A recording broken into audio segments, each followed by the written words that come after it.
I'd like to welcome everybody to the October regular meeting of the Calgary Police Commission. I'd like to call this meeting to order and ask that everyone ensure their microphones are muted until you need to speak. My name is Sean Cornett and I am the chair of the commission. Present from the commission are Commissioners Amtul Siddiqui, Marilyn North Pagan, Susan Mallon, Kim Lynch Proctor, Heather Campbell will be here shortly, Teresa Rossell, TJ Zhang, actually he's not here today, I don't believe, Jeff French, and Councillor Courtney Walcott will be here at some point. The Calgary Police Service representatives are led by Chief Constable Mark Neufeld. Chief, could you please introduce those you expect to speak during today's meeting? Thank you, Chair.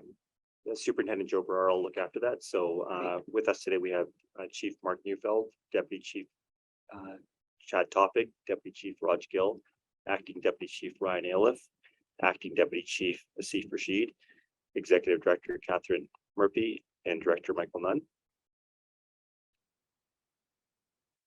Great, thank you. Sorry, and then we have a number of our staff joining us online for different parts of the presentation, and in the room here we also have Sergeant Amy Clausen and Staff Sergeant Martin Chiavetta. Thank you very much. For those of you not familiar with our role, the Calgary Police Commission is a body of 10 community members and 2 city councillors appointed by City Council. We provide independent citizen governance and oversight of the Calgary Police Service on behalf of all Calgarians. To protect the political neutrality of the police, Alberta's Police Act requires that the police chief report directly to us instead of City Council. We provide direction to the service through the chief, police policies, monitoring of the police complaint process, and approval of how the police budget is spent. Today is one of 8 regular meetings we have each year to openly discuss police governance and oversight matters with the service's leadership and to hear from the public. We also have several private monthly committee meetings where commissioners work more directly with the service on various matters that cannot be discussed publicly. We are meeting today on the traditional territory of the Netsitsapi, made of the Siksika, Bagani, and Kainai First Nations, the Arhe Nakota, comprised of Chiniki, Bearspaw, and Wesley First Nations, and the Tsuut'ina First Nation.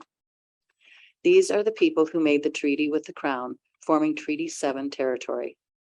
The city of Calgary is also homeland to the historic Northwest Métis and to Métis Nation of Alberta, Region 3. We are committed to doing our part to address the inequity and intergenerational trauma caused by past and current wrongs, to support reconciliation with all Indigenous people in our community. Our commission also condemns racism and prejudice in all forms and is committed to being anti-racist. We stand in solidarity with our colleagues, families, and citizens who are Black, Indigenous, or other people of color. So I'm going to go over just for a moment the meeting format.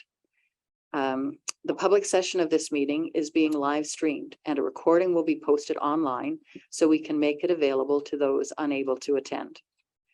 There will be several presentations from the Calgary Police Service, commission members, and commission staff. Commissioners will have the chance to ask questions or make comments after each one. Once we have completed the presentations, we will move to the public participation portion of the meeting. Those who are registered to speak will then be called on by name and will have a chance to either ask a question or make a presentation for our consideration. Following the public participation, we will close the public portion of the meeting with the chief and I taking questions from media. Everyone is welcome to observe the media availability, but only media can participate.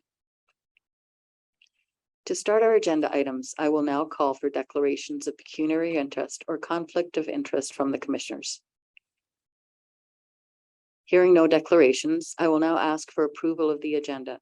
Does any member of the commission wish to make an amendment to the agenda? Seeing no requests, I will now ask for approval of the consent agenda. For those viewing today's meeting, the consent agenda is a list of routine items and reports that all commissioners agree can be accepted without more discussion or a separate vote. Does any member of the commission wish to request an item on the consent agenda be brought forward for discussion?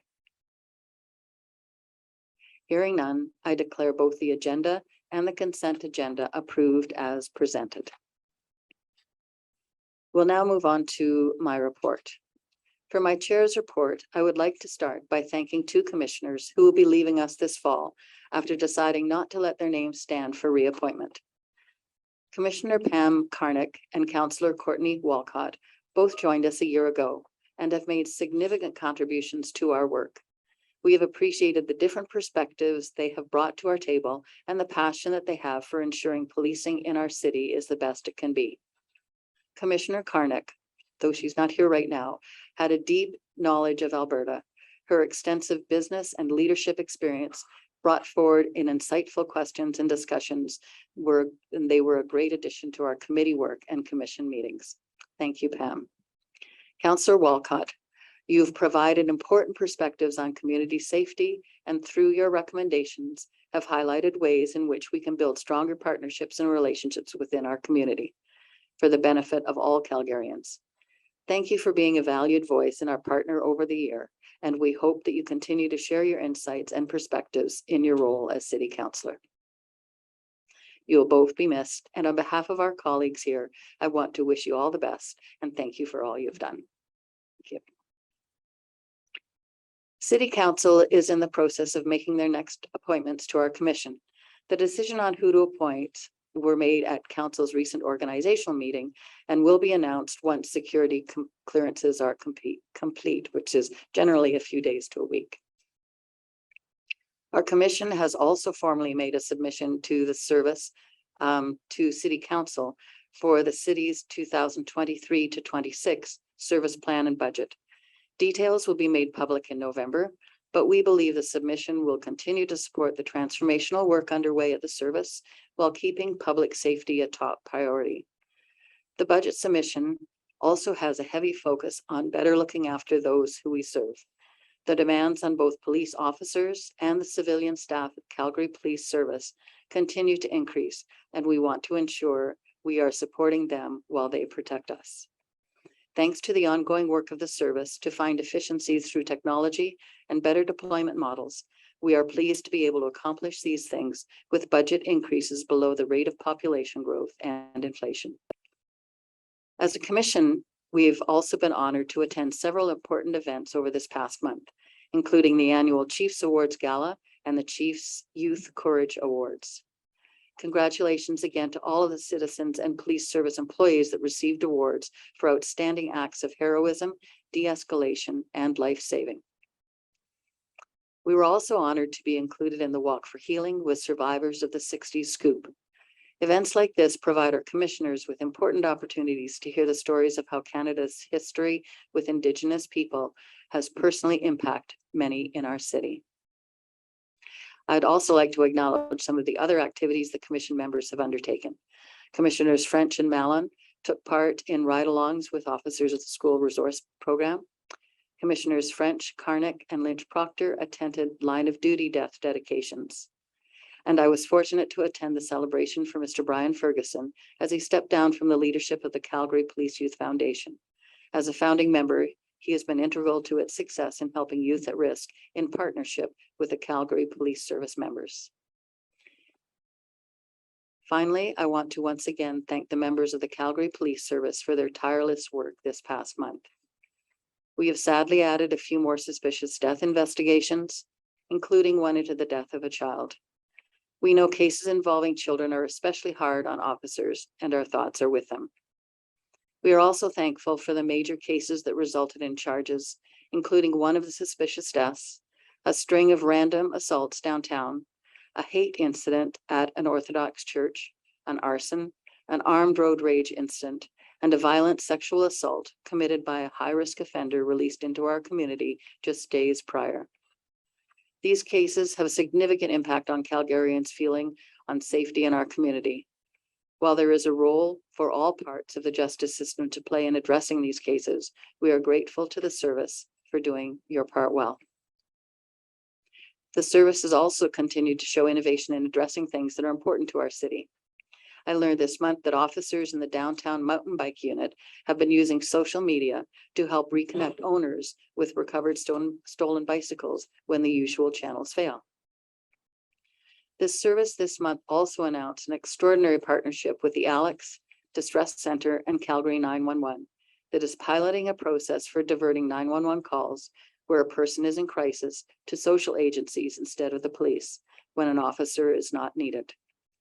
The pilot's a big step forward, ensuring that the right resources are being sent to people experiencing crisis due to addiction, mental health, or other vulnerability. If the model is successful, it will also help manage police resources as we work towards officers only being sent to calls where there is a law enforcement or public safety function for them. Thank you to all the members of the service that have worked on all of this month's successes. We are proud of you and thankful for your contribution to our community. On another note, I also want to note the tragic deaths of first responders that have occurred this last month across our country in South Simcoe, Ontario, and Burnaby, BC. These are officers like our own here in Calgary that go to work every day to keep their communities safe and people safe, while at times putting themselves in grave risk. We offer our condolences to their families, friends, and peers, and acknowledge the impact these deaths have on the Calgary Police Service members as well. We'll now move on to the first formal presentation of today's meeting. The service will start us off by sharing information with the Commission and the public about their missing persons team. Chief, can I ask you to please go ahead with your presentation? Yes, thank you, Chair. Absolutely. I just want to start off by thanking you for running through some of those events and happenings over the last month. It is indeed has been a very, very busy month. A lot of important cultural events, as you mentioned, as well as celebrations there of citizens, of employees from the Calgary Police Service, and also young people in our city. So that's actually been really awesome as well. And as you mentioned, the commissioners have been out and in attendance there, which has actually been really, really great, well noticed and appreciated. Thank you also for the tip of the hat there to the acknowledgement of the 4 officers killed across the country in the last little while. We've certainly reached out to those services and extended our condolences and sympathies as well during what we know is a very, very difficult time. And then finally, I too, on behalf of the Calgary Police Service, all men and women, would like to say thanks to Councillor Walcott for your work on the commission and your important contributions. Excellent insight, obviously, from folks living in Ward 10 and sort of helpful conversations and shaping the future going forward. So thank you. We know you'll continue to serve Calgary and work with us there as a member of council, and we look forward to that. And also Commissioner Carnick, as you mentioned, very thoughtful, insightful, very experienced from a leadership perspective, and brought a great perspective and a lot of really, really great questions and thoughtful comments to the table, and we're certainly going to miss her as well. So with that, I would, as you say, introduce the first Chief's report, and that's on the missing persons team. As you mentioned, we have a number of guests here today, and I would turn it over to Acting Deputy Chief Ailiff to introduce the presentation. Do you run? Thanks.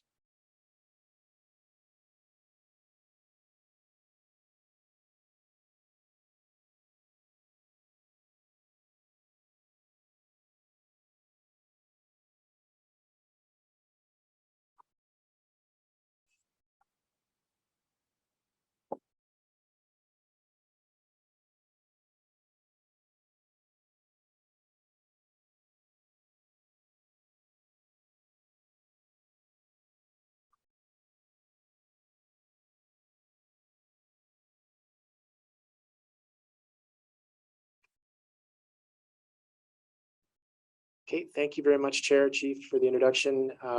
Members of Commission, colleagues. My name is Ryan Ailiff. I'm a superintendent in our Criminal Investigations Division. Tonight, I'm also filling in for Deputy Chief Cook, who is on annual leave. And with me tonight, or this afternoon, I have a couple of members of my team to help me do this presentation on the missing persons team. Work that we're really excited to talk to you about. First is Sergeant Amy Drinkle. She's right now our sergeant of the missing persons team. And next to Amy is Staff Sergeant Martin Chiavetta, who is the staff sergeant of our homicide unit.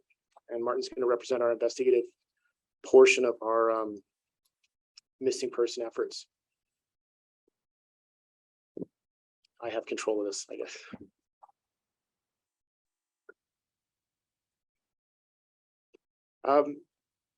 So how did we get to where we are today? You know what, a year ago, I was new to this position, and we were here at commission, And we were talking about sexual assault investigative unit. And a question was asked by Commissioner North Pagan about how does this trauma-informed approach connect to the missing and murdered Indigenous women report? That was an opportunity or a clue or whatever you would call it for somebody like me that was brand new to dig into the missing and murdered Indigenous women report so that we could give an answer to that question a month later. In the process of doing that, we went through, we realized it was truly an opportunity for us to look at a number of different reports that were contemporary here in Canada. One of the most important being Missing and Missed, which is a report out of Toronto that was commissioned and completed by Justice Epstein. So we did that work. And that work led to looking at other pieces of work, Truth and Reconciliation Report, White Goose Flying. What we wanted to do is we wanted to make sure that when we went through these documents that were critical to contemporary policing, that we understood how they connected to our work, not only in sexual assault unit, but to our work in major crimes, our work in investigations, in the Bureau of Investigations. And one of the things that we kept coming back to as we went through it is there was a strong connection to the missing persons team, particularly with the missing and murdered Indigenous women and girls report. If I was to condense this very quickly by going through all these documents, which I know is not what we really want to do, but we want to get to the meat of this presentation, which is missing persons team. What we found was specifically, we had two groups. We had the Indigenous contributors to the Missing and Murdered Indigenous report, which talked about their experiences. And then we had on the other side of that, institutions in Canada, one of them being the police. There was a gap in between those two groups, and there was a barrier to us getting the best information so that we could complete investigations. So it came down to, I think, the one word we kept going back to and from as we reimagined our missing persons team response was trust. So this was an opportunity not only to do these documents, we reviewed some of our most recent internal officer surveys. We talked to members of our marginalized community and from our colleagues across Canada.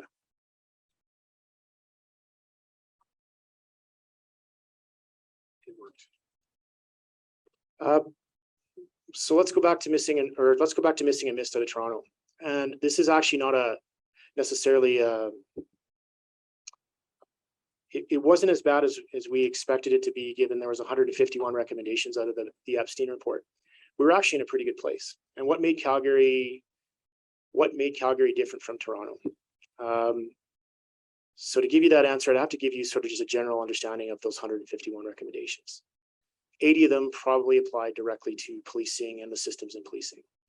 The rest of the recommendations were very broad, and they were around systems like civilian oversight. When you go through the report, and I put this quote up here for a reason, we were already in a good place here in Calgary. We were in a good place because of the people that came before us and some of the lessons we learned from major investigations. And so in this case, there's this quotes directly from the report talking about, pointing Toronto at Calgary so that we could take a look at, they could take a look at what we're doing and use it almost as a best practice marker. But there were other things here that were in the report that we were already doing in those recommendations. One of them was, where is our missing persons team located within our service? So one of the things that Justice Epstein points out in Missing and Missed is it should be closely associated to the homicide unit. Ours was already embedded there. That was work we didn't have to do. They talked about using civilian analysts and specialists like that to help find missing people. We already had that as part of our missing persons response. Dedicated systems specific to tracking these files, we already had that. So when Epstein came out, we looked at the whole report and were able to break it down very concisely and look at some of the areas where we knew we could make improvements, and focused on those.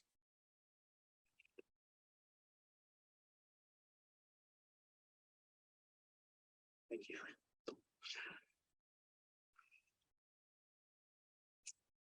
I'd be remiss to mention too, before I go on to this next slide, that one of the other reports we did look at, and one of the bigger questions we wanted to ask ourselves from that report was the Picton report. So Missing and Missed came as a result of a number of homicides that went unnoticed because people went missing in the gay community in Toronto, specifically men. Picton, which most of us are familiar with, was another serial killer on the West Coast where he was targeting vulnerable people in the sex trade.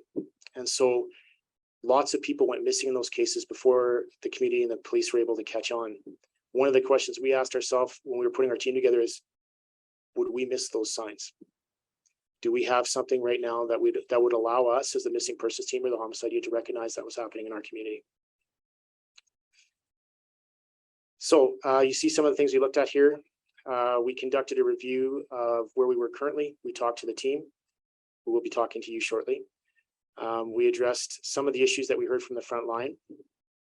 And we wanted to come forward with something, and this was our piece of what we learned from the Epstein report was, are the most specialized people the ones dealing with our missing people at all times?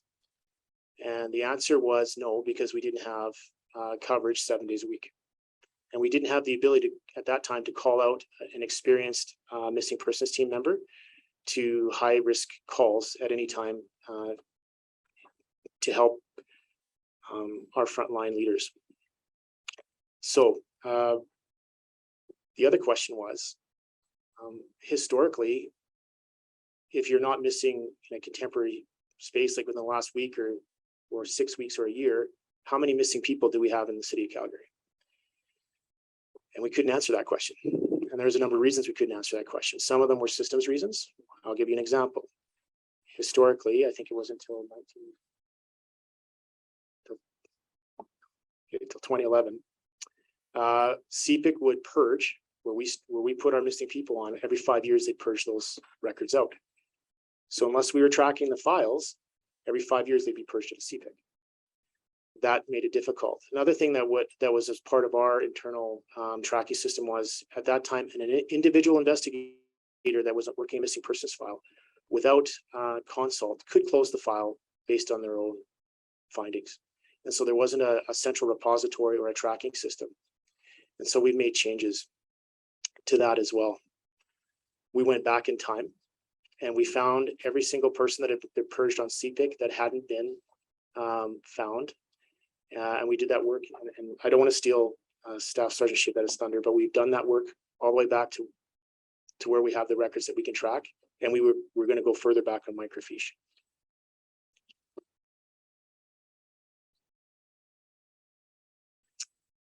I think you went one slide too far. Thank you. So this is what we came to. So very quickly, in our current state, we had a sergeant, we had 3 approved constables, and we had some members of the service that were working with us while they worked through, injuries or small secondments. We went to the executive and we asked for an allocation of 4 constable positions. So we asked for another 3 full-time positions to supplement the 3 that we already had. And based on what we looked at in the missing and murdered Indigenous women and girls report, we asked for a missing person Indigenous investigator.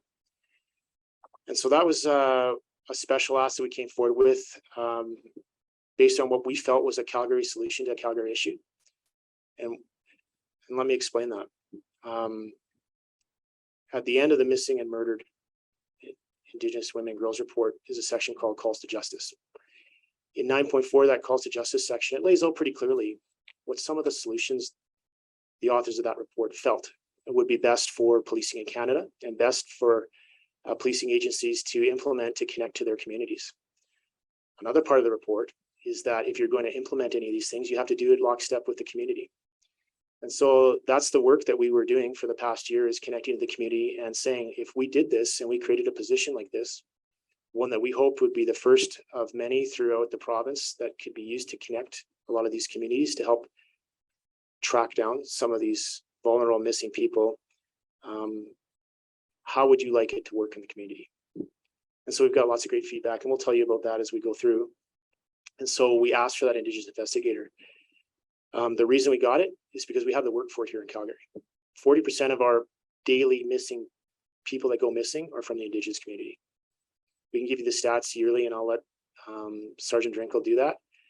But we weren't creating this position because we didn't have the work. We weren't creating it because, we just thought it was something we need to do. This is a working position, and this is a position that'll do a lot of work. And we actually think this is the start of something that may branch out because of it. Like we alluded to earlier, because our missing persons team is embedded in our homicide unit, it connects those two vital pieces, missing people and homicide. If this position does what we believe it will do, and we're on the cusp of starting with our team, it will become a trusted investigator first, not a liaison first, investigator first position embedded within what we've heard traditionally is a very hard to penetrate area of our service to get trusted information from. And so this person will create critical relationships with our Indigenous communities in the hopes that we can remove barriers to getting information. We also asked for a detective, and that detective is going to be doing the work. And again, I will stay as high level as possible, doing the work for the missing people in the past that we alluded to. We're going to come to you today and we're going to give you a number. And that's the number of Calgarians we believe are missing since 1986. We have a pretty good idea all the way back to 1976. And we're committed to doing the work pre-1976, which will require us to go through microfiche.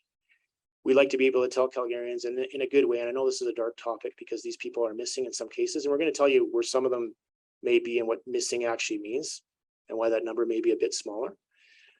But this is exactly the type of work we should be doing for our community and letting them know one thing. So if we leave this, and I know it's on my final slide, it's not on my final slide, but we want to tell you is here is if you go missing in Calgary in real time, there's a very good chance we're going to find you.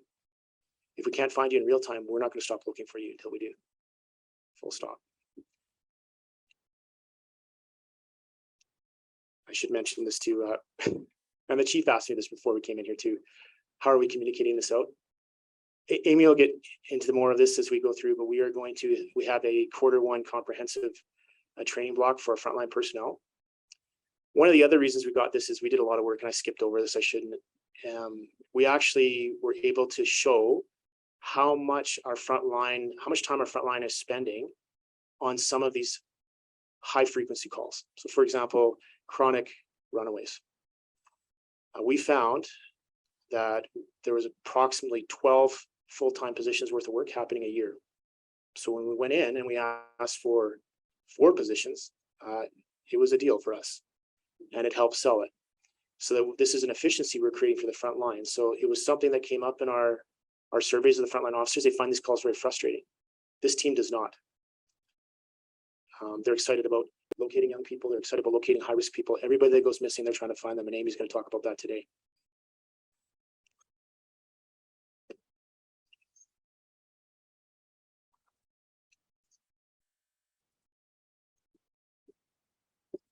And so how is this going to look at the end of these changes? We're going to be completely meeting or exceeding the thresholds of all of the contemporary reports that have come out in Canada recently, missing and murdered, and the Epstein report. We believe, and based on what we've done before, that we're going to be able to provide a better product not only to the citizens of Calgary, but to the frontline officers that are doing this work. We're going to be available 24 hours a day. We're going to have the best people, the most specialized people focused on finding missing people, particularly high-risk ones, 24 hours a day. This supports, exactly where we want to be with moving forward with providing support from areas like the criminal investigations divisions to our frontline. And of course, when we're looking at oversight, by doing this review, making these increases to this team, and reporting back on it in a way that makes sense to not only the members internally, but to our civilian oversight, we're going to be able to remain focused on our mission of finding missing people in Calgary.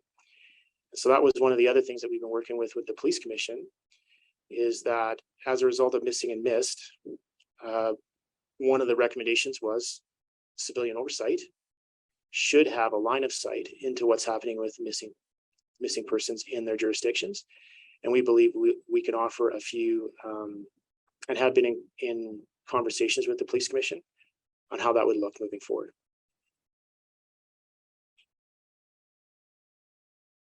Okay, this is the best part because it's less me and more of the experts. So first, I'm going to introduce you to Sergeant Amy Drinkle. She's our missing persons team sergeant, and she's right now located in major crimes. Once Amy has done her presentation, she's going to transition to Staff Sergeant Martin Chiavetta, and then we will wrap it up and look forward to any questions. So come on up, Sergeant Drinkle.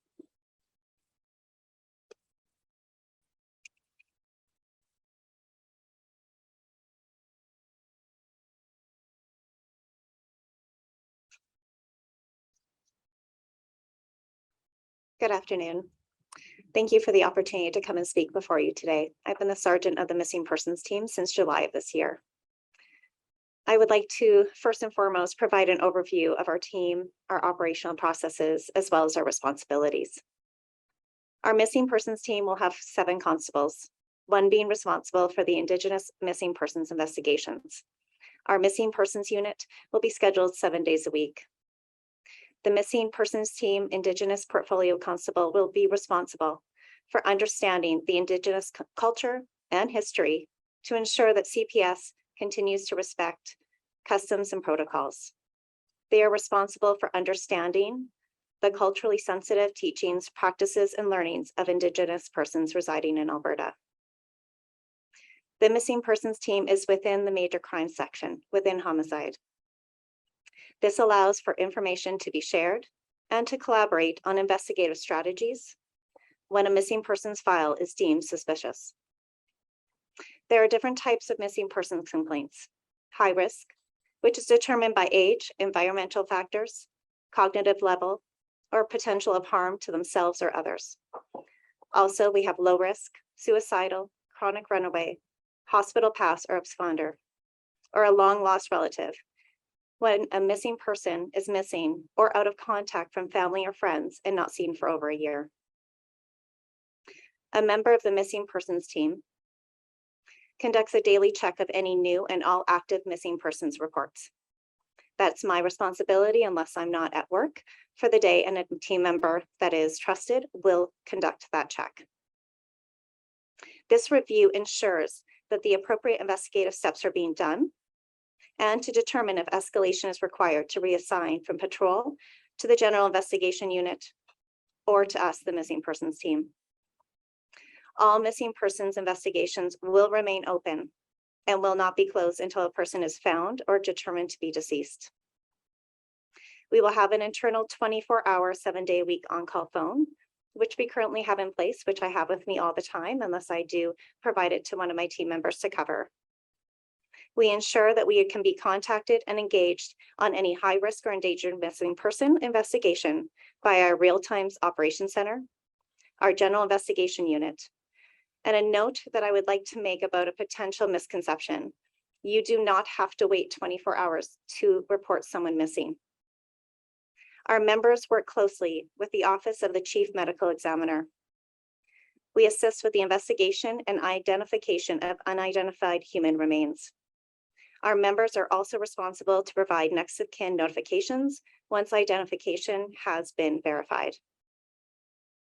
The revision of our policy will structure the manner of missing persons files and how they're received, triaged, and investigated.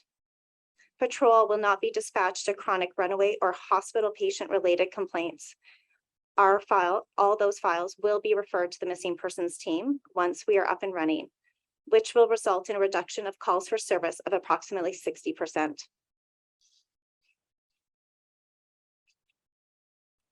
I have revised the missing persons questionnaire for patrol. This is a form that is filled out at every missing persons complaint to receive critical information. I have created a form that at the onset of the investigation, it utilizes the information that we require to find most of our missing people in a concise way as quickly as possible. Although we do not investigate long lost complaints, we do have a dedicated phone number in our unit so that I am able to personally touch base with families and provide assistance that I'm able to. The missing persons team will be required to have trauma-informed and death notification training as well. Some of the statistics I'd like to go over for our team and our unit. There were over 5,900 missing person reports in 2021. There have been 3,993 missing persons reports between January the 1st, 2022 and yesterday, October 25th, 2022. Today on my list that I checked, we have actively 31 active missing persons investigations within our unit. In the last 7 days, we have located and closed 46 missing persons reports. And currently there are 50 unidentified human remains. We are working closely with the Office of the Chief Medical Examiner to bring closure to families. I've spoken about some changes that are occurring. I'd like to provide an anticipated date of when those are going to occur. Since July, we have had a competition and now we have 6 confirmed members within the missing persons team. The last member is arriving next week on Monday. The diversity unit will be consulting with the Indigenous community regarding the position profile for the Indigenous position, as well as speaking to them about how we are revising that missing, the MPQ one that I spoke about earlier, the missing persons questionnaire, to ensure that we are doing that in a thoughtful and mindful way. That posting should be complete and in place no later than December of 2022. We are undergoing a full policy revision. Our new policies ensure a more expedient response and resolution to missing persons complaints. It establishes firm guidelines for investigative expectations, file ownership, transfer, and escalation. We hope to have the new response model in place and operational by February the 1st, 2023. This will involve training of Calgary 911, patrol, recruits within the Chief Crowfoot Law Center, Learning Center, General Investigation Unit, Reports Processing Section, and e-learning and block training is planned as well. We will be sharing the new model with other police jurisdictions, services, and RCMP once we have had the opportunity to assess and determine if there are any additions or adjustments that need to be made after implementation. Thank you for your time today.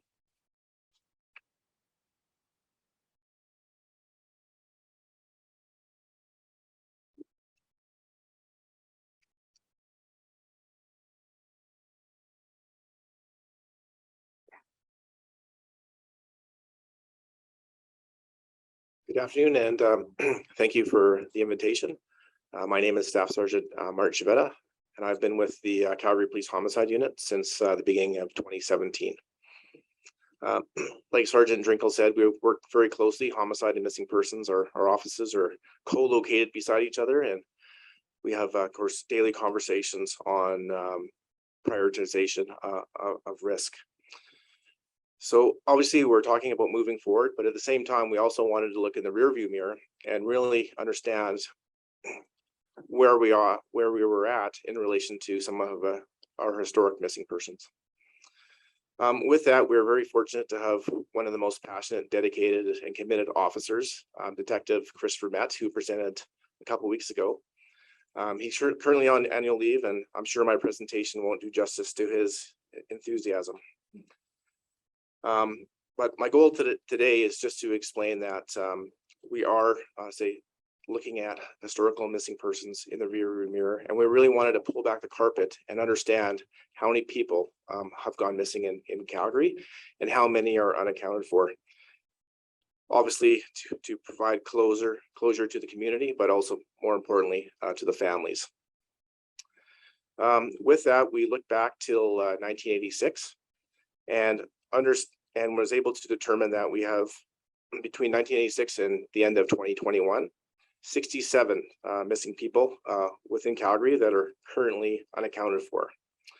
With that, we found 10 of those files related to parental abductions.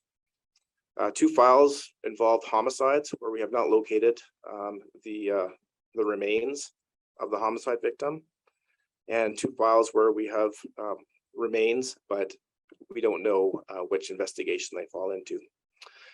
Currently, that leaves us at 51 missing persons that we are currently investigating their whereabouts back to 1986. Obviously, some possible outcomes could be foul play. Some people may not want to be found, suicide, things of that nature. But in addition to support Chris looking at these files, we are also able to utilize the safety investment framework and hire a retired CPS detective who's also supporting Chris in these investigations.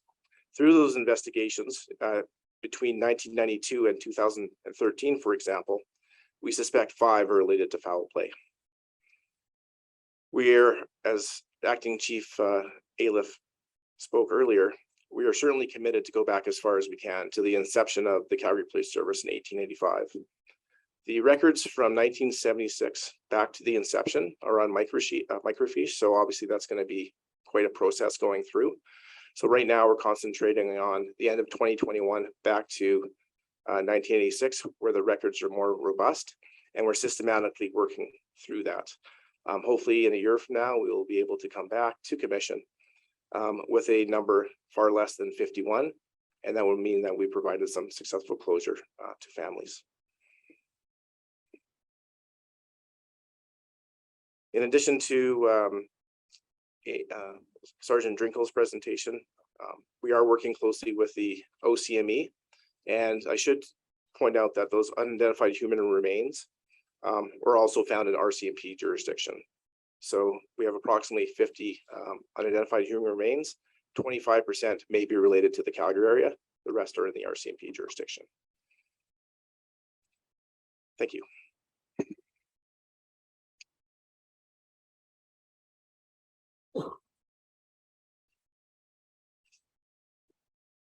Thank you both very much. Just to touch on a couple things that that were discussed there.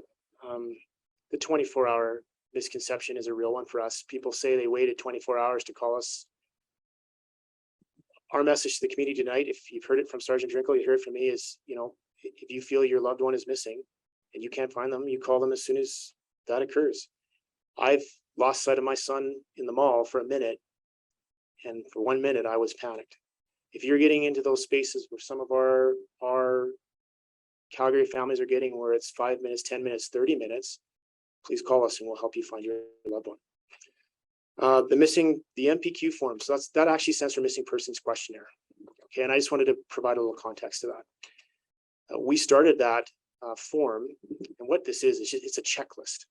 It's a checklist of all the things that officers investigating missing people have to go through to make sure we don't miss anything that's best practice when we're looking for missing people, particularly at the crisis, at the start of the crisis. It includes reflex tasking. Why did we create that form? We created it for the best of all reasons. It was as a result of an investigation into the disappearance of Colton Crowshoe. At the time, we did it because there were gaps in our business that we could see that we missed some steps that we never wanted to miss again. Why are we changing it? We're changing it because as we went through and we did our community engagement, and Staff Sergeant Chiabet and I have done a few of these, where we're engaging particularly with the Indigenous community, and they're telling us, we try to report things to you and you can't hear the things we say.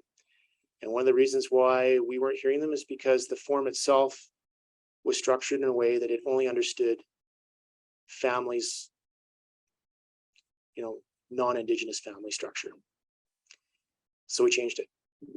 Okay, that was a barrier for us. So a form that was meant to capture all the things we wanted to capture so people wouldn't go missing proved us to be a bit of a barrier to capturing important information from the Indigenous community when they're in crisis. So we changed it. And that's something very new. You're going to see us engage in that space a little differently too, just based on some of the other feedback we had there. So the next steps, I know that Sergeant Drinkle covered them off. We're doing updates to policy. We're engaging our partners. We're delivering training. All of those things, we're excited to go. And it's going to be a bit of a soft launch because the team starts next week. We're training. We're going to be providing right now as much help as possible to the front line. But before we take on all of those chronic high risk or chronic calls, we're going to, sorry, Martin, I almost agreed to take everything there. All the chronic calls from the front line, we want to make sure that the officers coming into that team have all the training they have to be successful.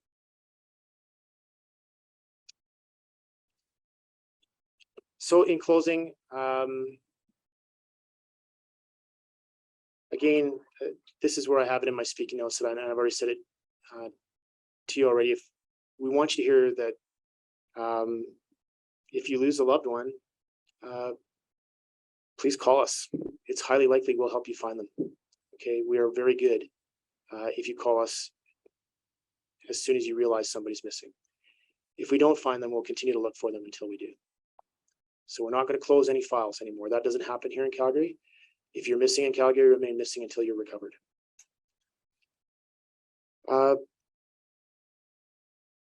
Three things we want you guys to take away from this, as well as, the leaders in our organization were committed to doing this work. This wasn't something that came from somewhere else. This was something that we just realized organically as we were looking for the answer to something else that we could improve upon, and we did so. And we had support from the front line all the way up to the chief of police.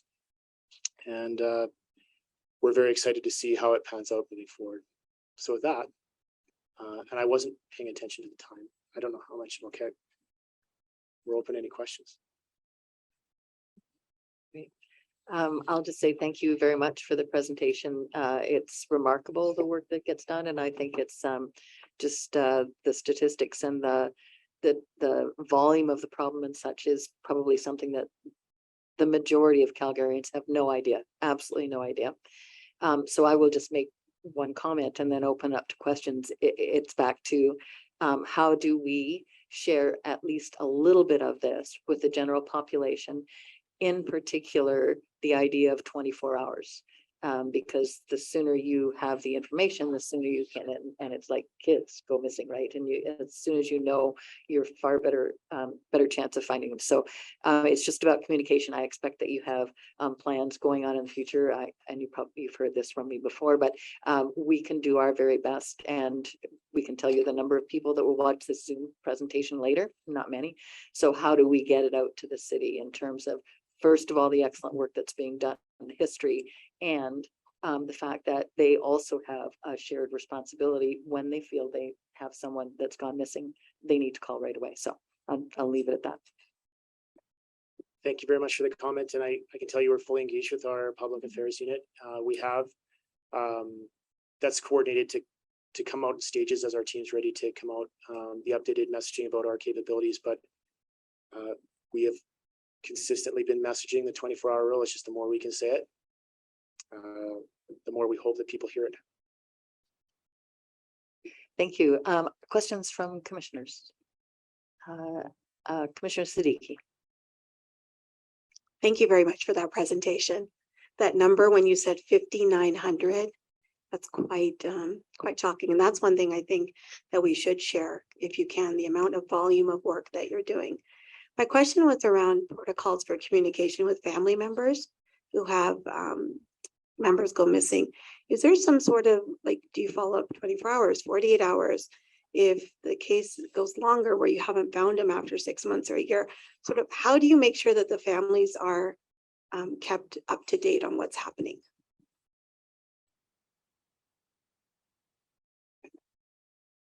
You know what, Commissioner, I will get Sergeant Drinkle answer in the short term, and then I'll give you some sort of context for the longer term. Thank you for the question. Certainly it is case by case. So when someone goes missing, patrol is going to attend and is going to be speaking to the original complainant and touching base in regards to the investigative steps that are going to be taking place, and then continued follow-up. Now, should that move forward to a general investigation unit or to my team, we would be continually checking in with them, and for the long-term files. So we have some files that are up to 6 months, for example, and we would be checking in with the family periodically, and they always have an open door to contact us as well. So as we are continuing the investigation, we check in with them, but it would be on a periodic. There's no set time frame. It would be checking in regards to where our investigation is.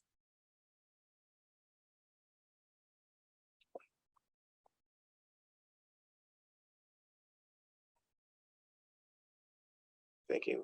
In addition to what Sergeant Drinkle was saying too, because we're so co-located missing persons and homicide, we work collaboratively in determining if there's any footprints of life. And once those footprints of life are exhausted, for example, then it may be looked at by the homicide unit as well.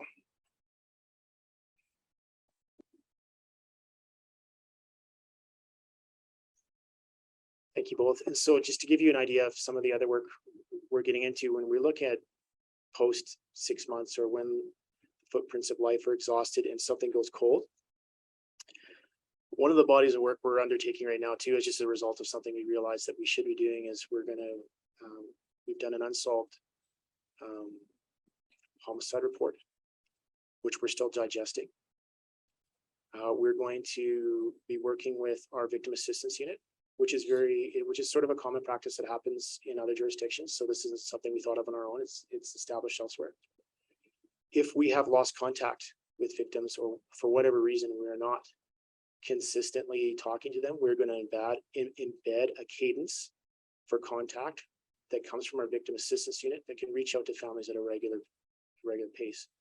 Our trauma-informed advice in this area is the first time we do it, we have to give the family a bit of control over what that means to them. And so we'll ask them questions. Do you want to hear from us again? How often would you like to hear from us?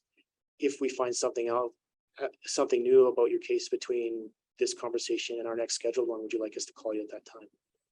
We're doing that work now. I know that I just recently talked to the chief about it. That will include our missing persons files that go cold as well. So we'll update you on that once that's complete and the rollout. Thank you. Other questions from commissioners? Commissioner North Pagan. Yes, thank you, Deputy Chief, Acting Deputy Chief. I have a lot of things going through my head as, I'm sitting here listening to this report and, you brought up the Picton, I know a lady from my reserve who is a victim there, and Colton Crowshoe, his dad and his family are actually my neighbors in Begunny. And, one of the things with Indigenous communities is that we're all related to this in some way or another, even though most of us have grown up away from the reserve, we're still linked to this somehow. With that being said, one of the issues that has come from the TRC and policies like, UNDRIP is that they're not ratified in Canada. So the Western legal structures, they have some issues in trying to legally define what these calls to action and what these, all of these guidelines that we've been given actually mean. So, one of the advices that I actually give is that when you do remove the politics out of it, this is what you create, is an operational, solution to something that everybody is spinning their wheels on, especially in the legal manner. So, it's good to see things happen in a good and a long run. And what do they mean operationally to the, to CPS and moving forward? Because that's going to be the large block going forward with this, is people are going to throw definitions at you that, are going to keep you spinning politically and just keep that operational mind going forward with this. The other thing is, I heard you mention the RCMP. One of the big issues that I heard coming out of Edmonton, I train a lot up there with the IRS program and with the programs that are developing up there, is their frustration in the Edmonton police. They'll often, you have to re-report it, and the family is re-traumatized when it goes into RCMP jurisdiction. Is there something in place to see that, see that transition if it is in the RCMP's jurisdiction?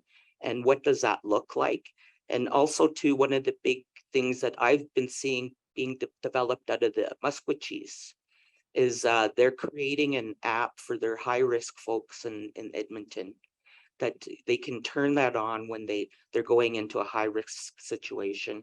And then, it's to keep track of them, but that's their option, and they've been encouraging it. And I guess it's been something that's really, it's starting to see a success in a lot of ways. So that those would, but other than that, it's really nice to see this. And these policies, they're actually meant to cover everybody in society, not just the Indigenous people, not just one group of, women.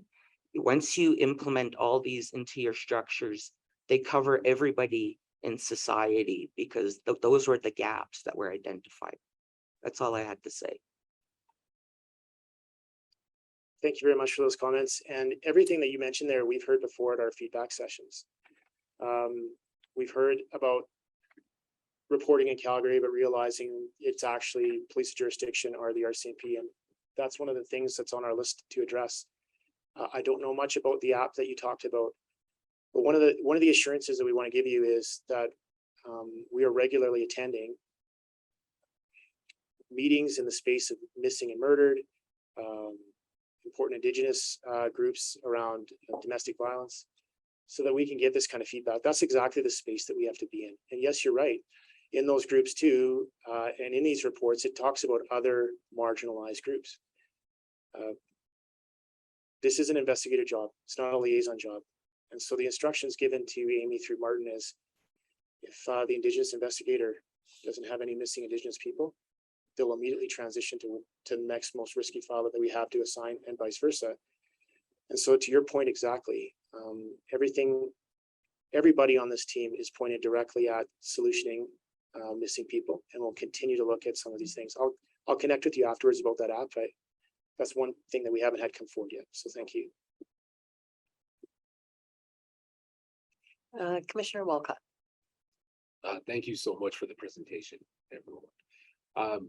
Two questions, and well, actually just a quick clarification. You mentioned that someone was hired out of the CSIP funding, and I was just trying to wonder, could you just briefly run over what the job was again? He was hired to look at our past, like our historic missing persons cases.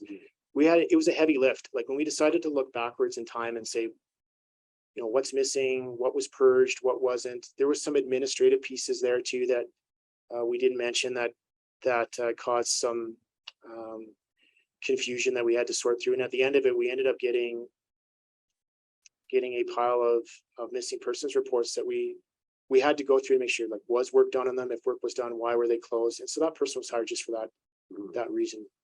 Yeah, and I think that's a really significant person to bring onto the team.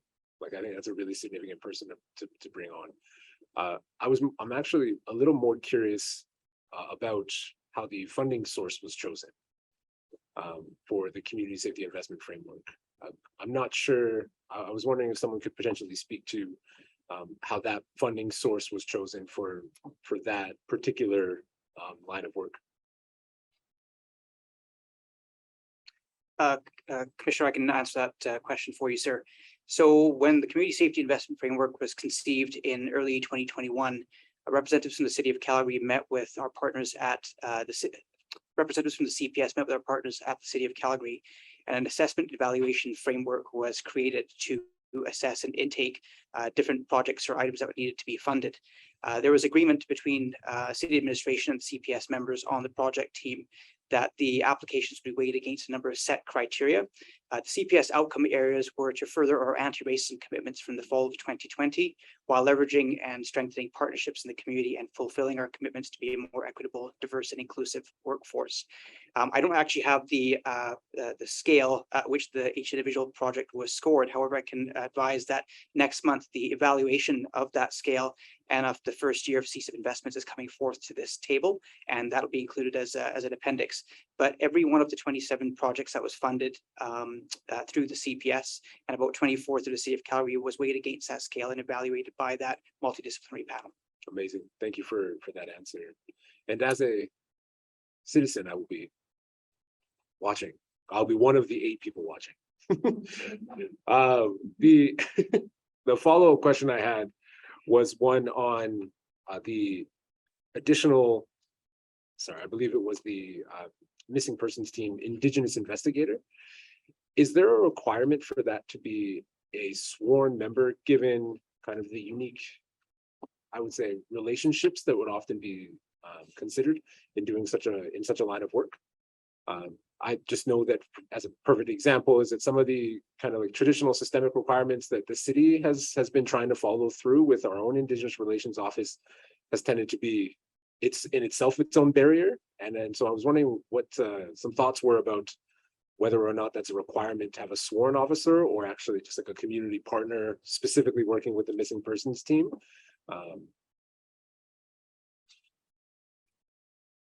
Thanks for the question. The answer is the person in that position doesn't have to be a sworn police officer, but would have to probably, to be successful, have some level of authority to carry out their job. We've got lots of feedback on this one.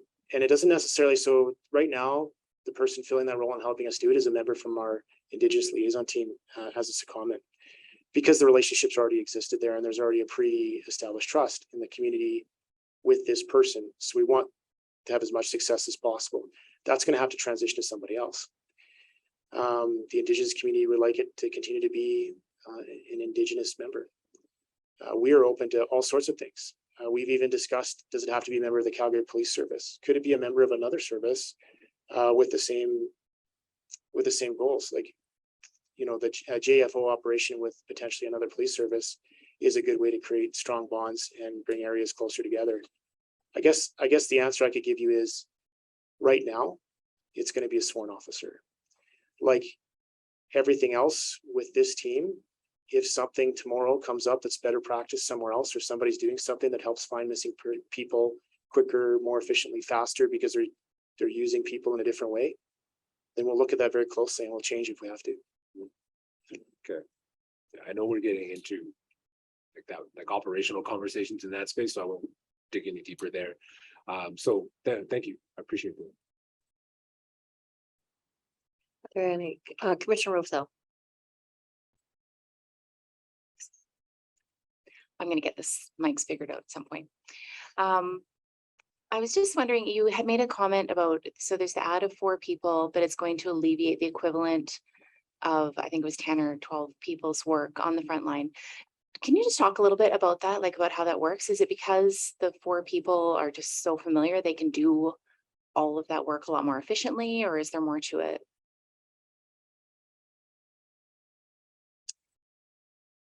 Yes, that's pretty, you know, as simple as possible is probably the closest answer. How did we get to the 12? We just said, how many hours are the constables on the front line spending on this? We were able to capture that. We broke it down into FTEs. And we looked specifically at the call group that we were thinking we could take on if we had, you know, 6 members, 7-day-a-week coverage. And we looked at that and we could extrapolate out based on the work we were doing when we were doing the work with a smaller team. And so for the most part, the smaller team could almost take it on, but couldn't sustain it. And so that's how we got to that number. It's just the relationships already exist. In most cases, these chronic runaways, they give their phone numbers to our missing persons team officers because they know when they're, in some cases, not going to come back for their curfew. So they will call our officers and say, I know you're going to be looking for me. This is where I am. This is where you can find me. So those are the kind of relationships that we have. And so there's an efficiency there. When you go to a patrol officer that doesn't have that, not that they're a bad officer, they're probably an excellent officer. They're just not in this space every minute of every day, and it's not their expertise. And so those relationships are pre-established. And that's what we want to amplify when we get a bigger team. Thank you. That's very helpful. Any other questions from commission? No, seeing none. I will just reiterate both thank you for the presentation today, but for all the work, and I know the interest and the curiosity and the importance that your team and yourself have placed on this over the last several years. And just want to thank you very much for all of the work that's been done. So thank you. Thank you very much. With that, we have 2 more reports in this section. There's a crime update from investigative support and the anti-racism and community policing and the anti-racism action plan update. So I think we'll hear all of those reports together and then turn it over for questions to commission. So I can turn it back to you, Chief. Thank you, Chair. Thank you to Amy and thank you to Martin for the presentation. We'll let them off the hook, but not Ryan. Ryan will actually go ahead and lead 5.2, at least the first part of it there, the update from the Bureau of Investigative Support.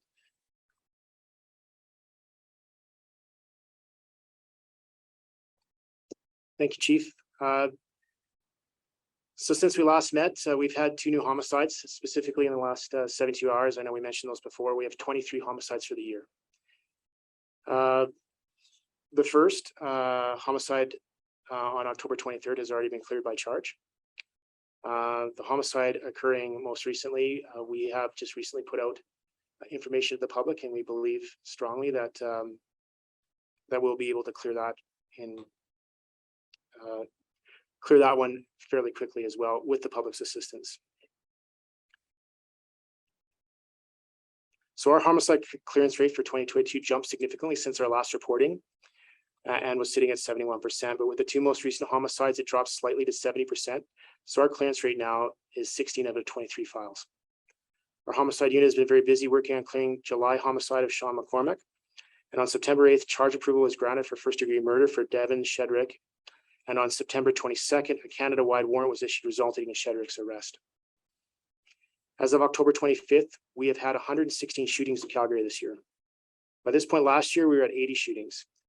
This 45% increase has been extremely taxing to our members, both in patrol and our investigative units. That said, we had 7 shootings in September, which was less than August, which had 13, and less than September in 2021, which was 10. The Bureau of Investigative Support is currently investigating 27 shooting incidents. And in September, there were no shootings determined conclusively to be related to organized crime. However, 2 incidents are still being investigated to determine if there are links. So far in October, we've had 10 shootings, with the most recent occurring on the 20th. Only 1 incident in October has been linked to organized crime. If we could switch to guns.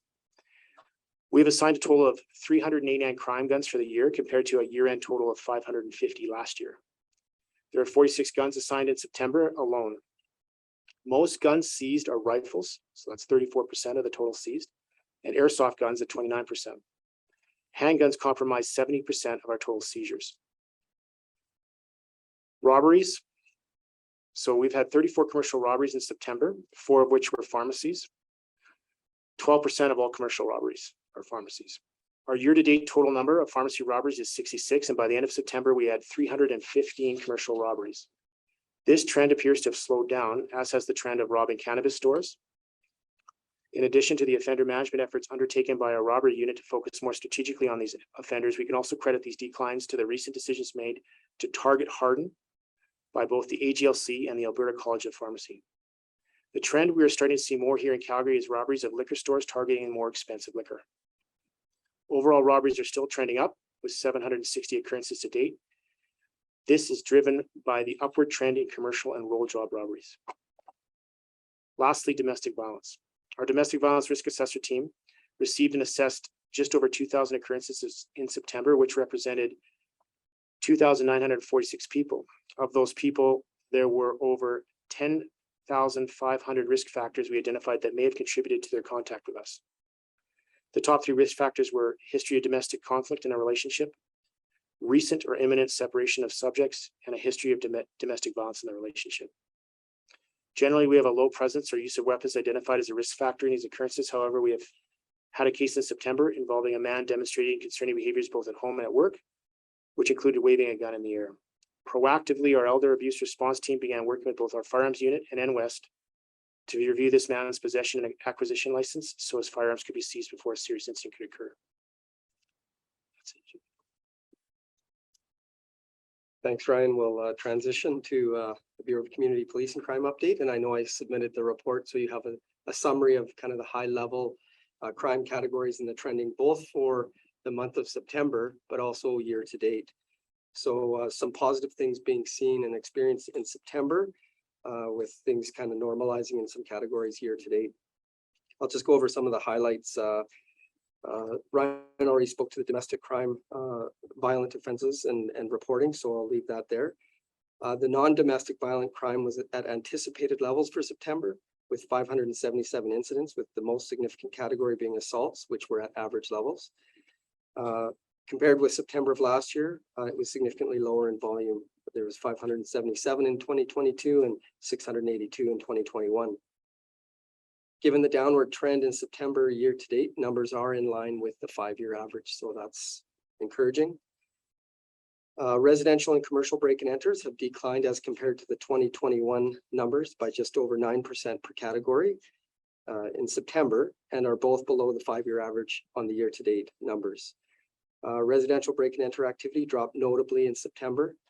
The 264 incidents of commercial break and enters reported in September was 37% lower than the 5-year average and 13% lower than 2021, placing September 2022 among the lowest recorded months of any month across the previous 6 years.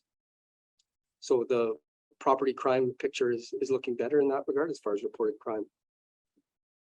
There were 1,276 incidents of vehicle crime in September, which is a decrease of 27% from the 5-year average.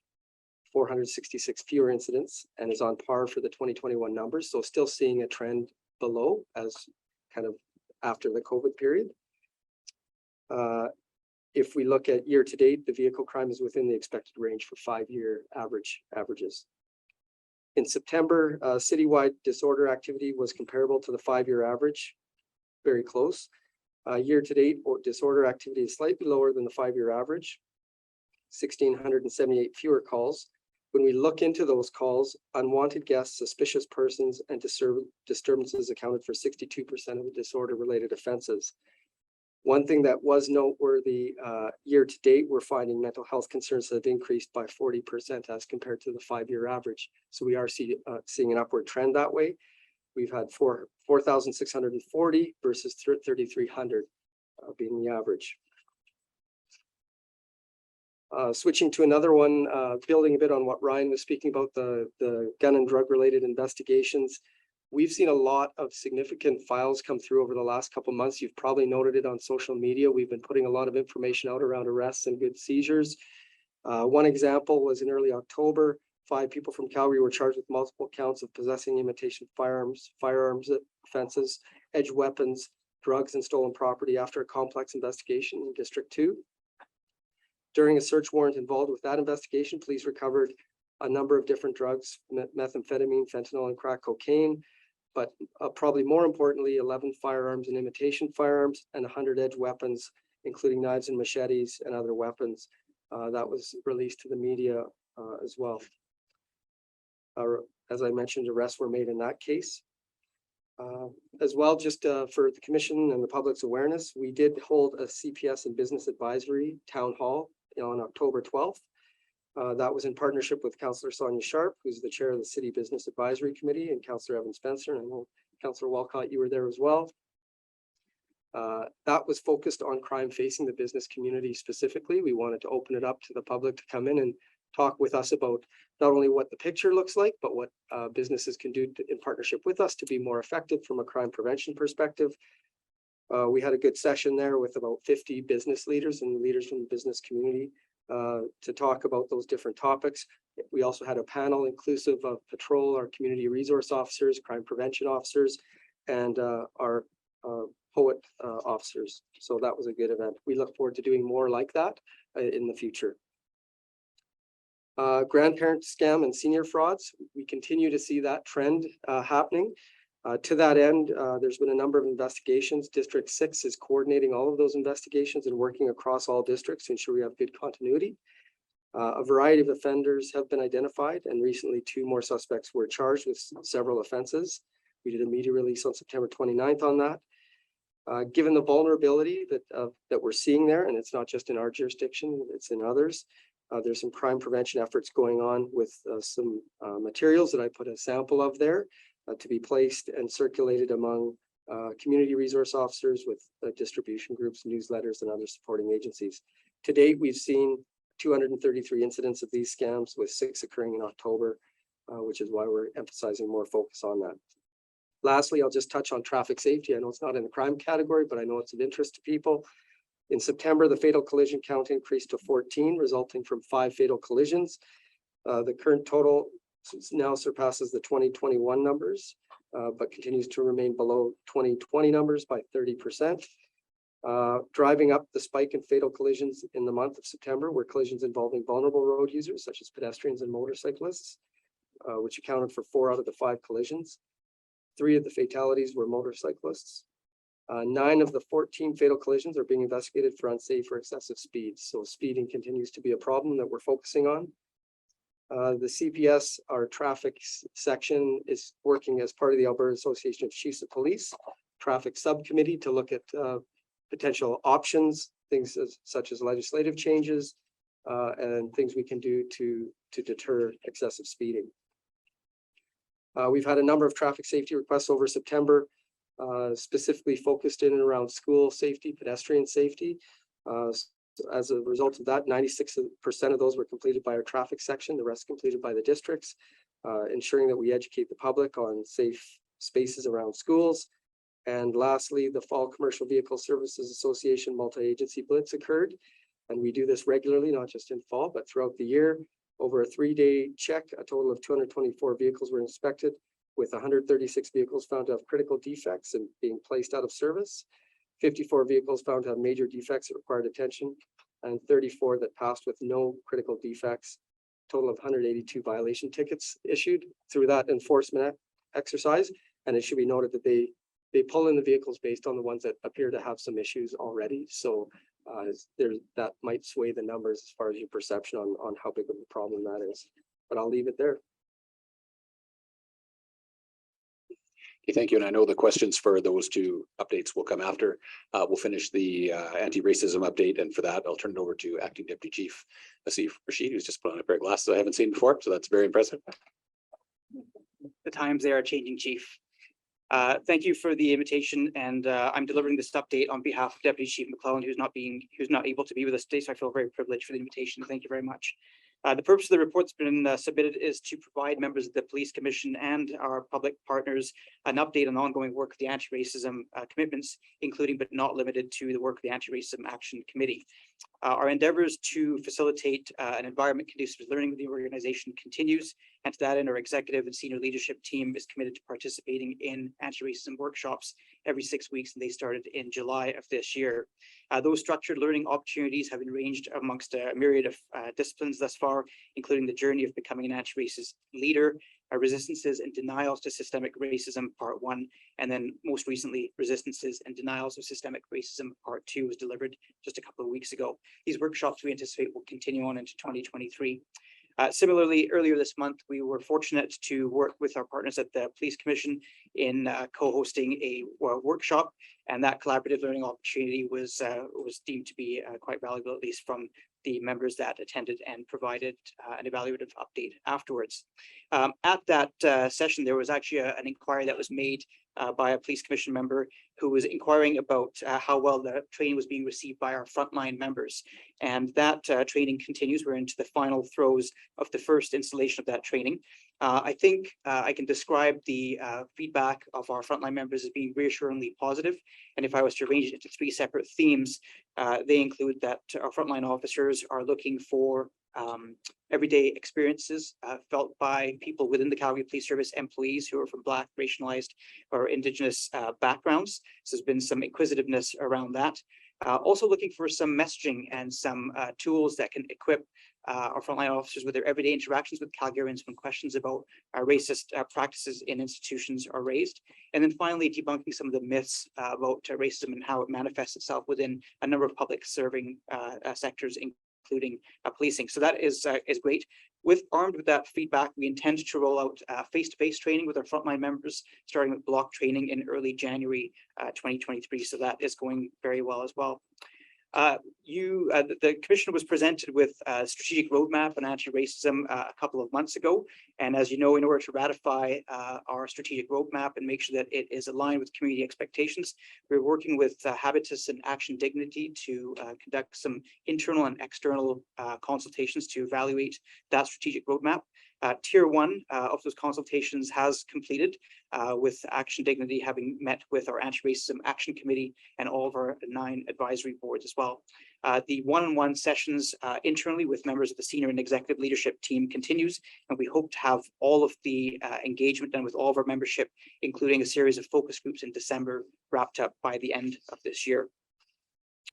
As far as a couple of highlights go, I'd like to bring particular attention to the work of our Indigenous Relations team, specifically Constable Jeremiah Stupp, who is assigned to the Calgary Indigenous Court.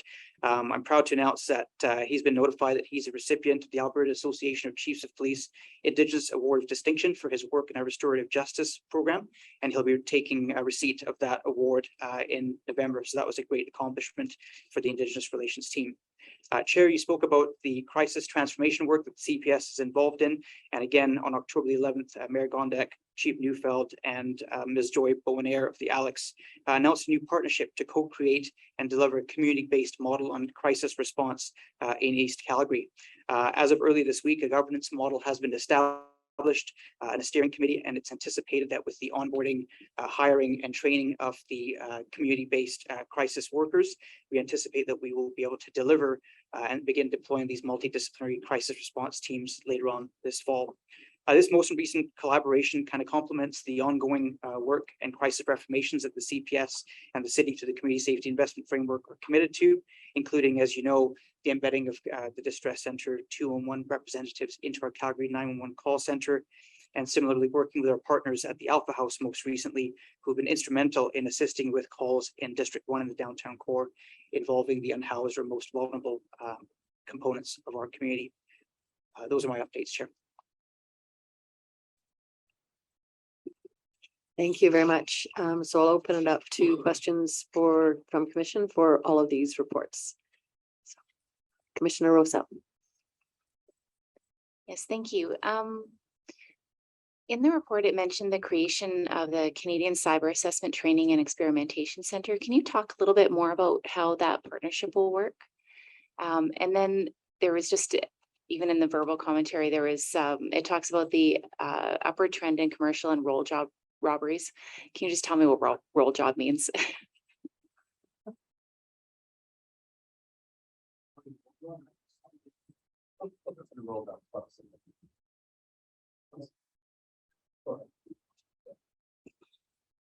So I believe you're referring to our pilot project with Infocom and the University of Calgary. So how that's working right now is, and we've had one report back that I just received today, we have officers embedded at the University of Calgary where they're creating a cyber range, and we're working with their best minds and Infocom through an Alberta Innovates grant to allow us to challenge ourselves to see if we can and remember this is a space where what we're trying to do is, are we able to create systems where we can defend ourselves and other large organizations, or recognize when they're being potentially attacked by ransomware, or what are some of the ways that we can get through to solve some of our more complex files right now, specifically involved around ransomware. So it started with an investigation that we had that we couldn't solve. We just didn't have the computing power. We didn't have the expertise. We had really good officers, but just like we're learning with everything else, we have such a rich, like our community has so many smart people in it, in this space, that we needed to go out and ask for their help. So this was an opportunity for student in a coordinated way. It is a pilot program, and right now we're just setting up some of our terms of engagement with respect to how we're going to work on the investigation and how we're liaising with the Crown, and that it's only been up for about a week and a half.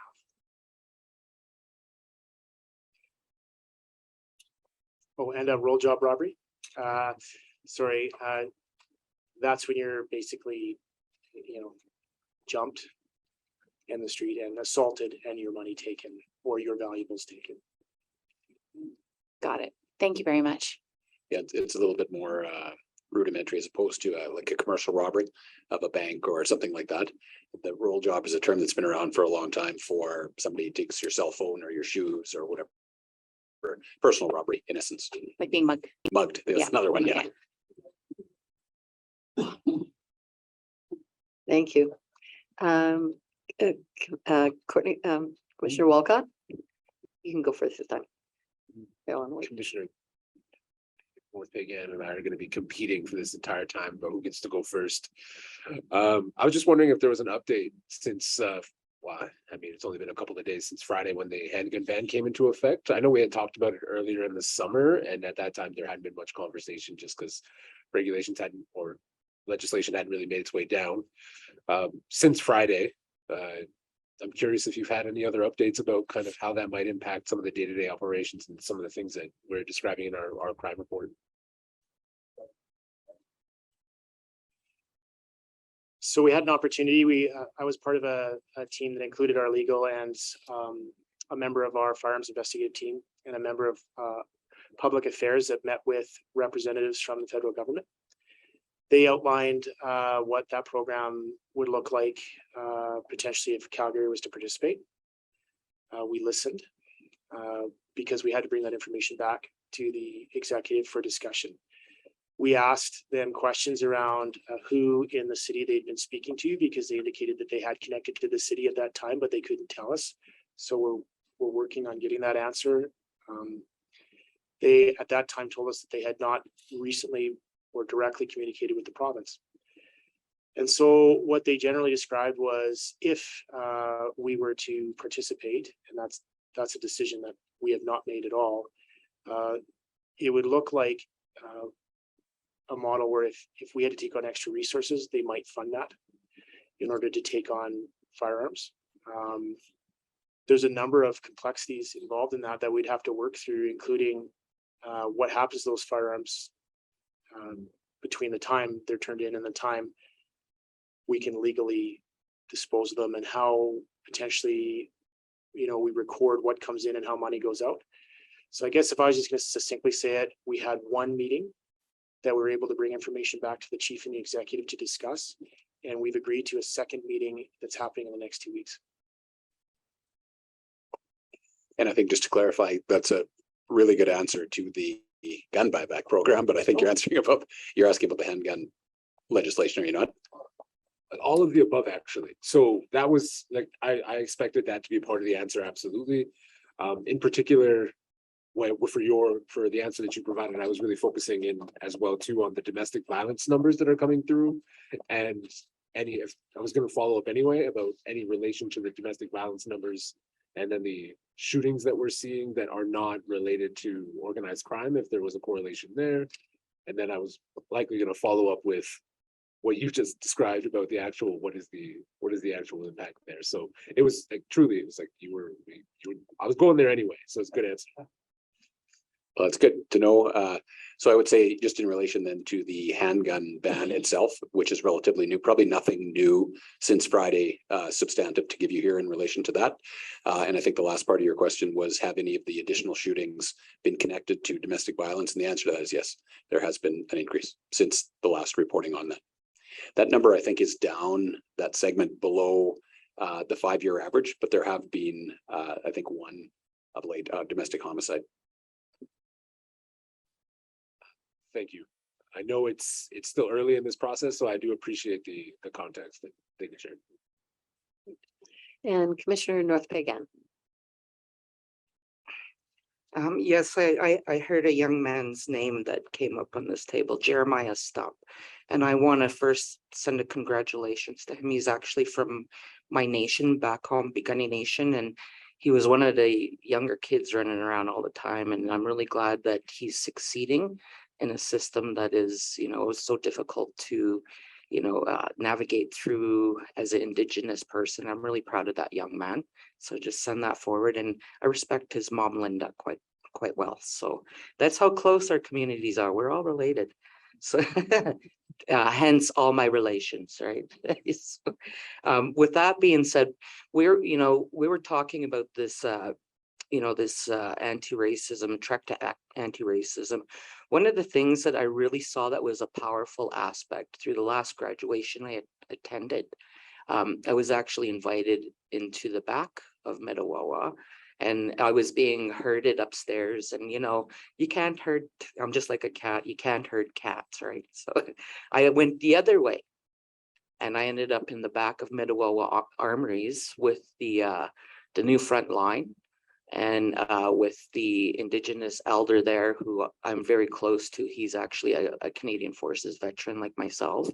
And with Michelle there, you know, there wasn't very many of us there, but it was a chance for these frontline, you know, the new frontline coming in to actually have a, you know, engagement with someone like myself as a commissioner.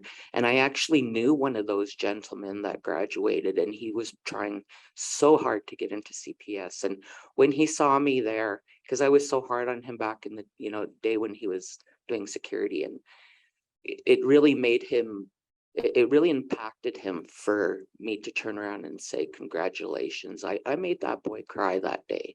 And he, you know, just to have that, you know, engagement with him in the back of Metawawa to, you know, welcome him in an Indigenous way from a Indigenous veteran, like that was a powerful moment. So I would encourage something to go further with that, to include all of us before those. Thank you.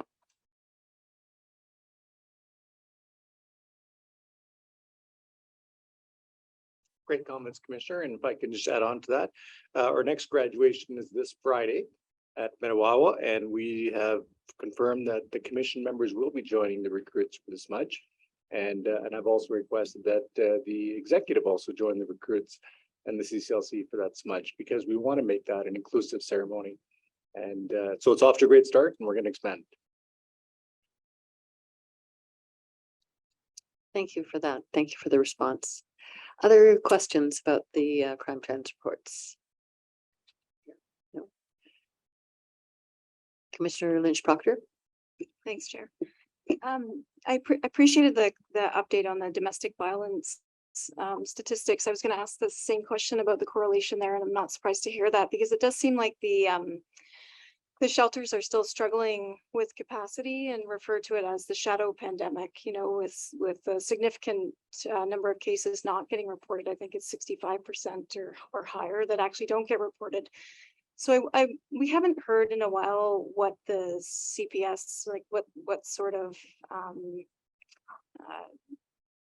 ongoing work, I suppose, with your partners at the CPS is doing to combat that. Because I suspect with the economy still struggling in Calgary, that's not, you know, it's not an issue that we can forget about. So I wondered if you could give us an update on that.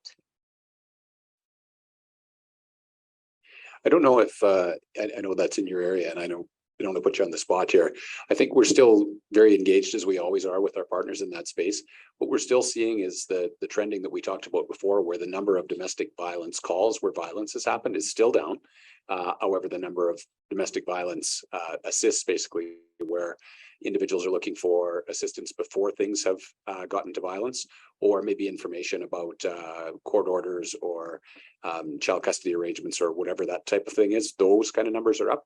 But I think in terms of what we're seeing from our partners, we could certainly bring our domestic violence folks back in. And I think I misspoke before, actually, when I was looking at Martin, because Martin is the walking encyclopedia for all things homicide. And I think the domestic homicide that I was thinking of was actually involved a knife. I just wanted to clarify that piece. It wasn't a firearm homicide. Do I have that right, Martin? Thank you. He gave me the dirty look, and I knew something was wrong. But anyways, we could certainly bring that back for you, because I think you're absolutely right. It is an underreported crime. We know that if we look at the victim surveys about the number of times that people have had it happen, and then relative to the reporting, there is a disparity there. So to come back and talk about what we're doing collectively and what we're seeing in terms of capacities and shelters and other supports would be something we could certainly bring. That would be great. I appreciate that, Chief. And I had a follow-up second question on a different topic. And I appreciate that there was some context around this about the commercial vehicle blitz, and you're pulling over vehicles that appear to have defects. But 61%, I think that was the number, it's still high. So is the deterrent not enough? Like, are the fines not high enough? What causes this number to be so high? And has it increased over time? Like, has it increased through the pandemic? We've seen fairly consistent numbers coming out of all these operations, and it's not unique, I think, to our area, hence why we do it as a joint forces operation with the sheriffs, and often other agencies RCMP will get involved. But like I said, they are focusing on things when they're looking at vehicles because there's so many coming through. Usually they're choosing the high vehicle traffic corridors where the commercial vehicles will travel so that they can't stop every vehicle. But when they see something, they're like, hold on, and they will address that. So it's not really surprising, but it's important work. The fines are very high for commercial fines or commercial vehicles that are in violation. So that gets back to the owners and operators, and then you have the individual drivers as well who are held to account. So there's a lot of regulations around that. Hence, you need people with some good skills to ensure the accountability there.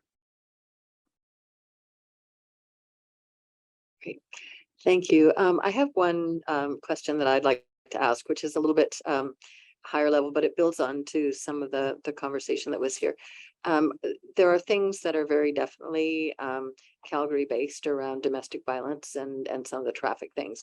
But Calgary, for some of the other areas in the crime reports, Calgary's not an island in itself. And I would just be interested in hearing just a comment high level. It's not necessarily statistics about what's going on in other parts of the province, because we are impacted by that, and even perhaps other parts of the country, just in terms of things like cybercrime. I'm even curious, and just I wonder where the grandparent scam came from. I don't know that we would have invented that here, but it did. So just a general context about how much of this is influenced, which doesn't, I'm not suggesting that we take away our focus in any regard to what we do here in Calgary, but I'm just curious as to what the other external influences might be.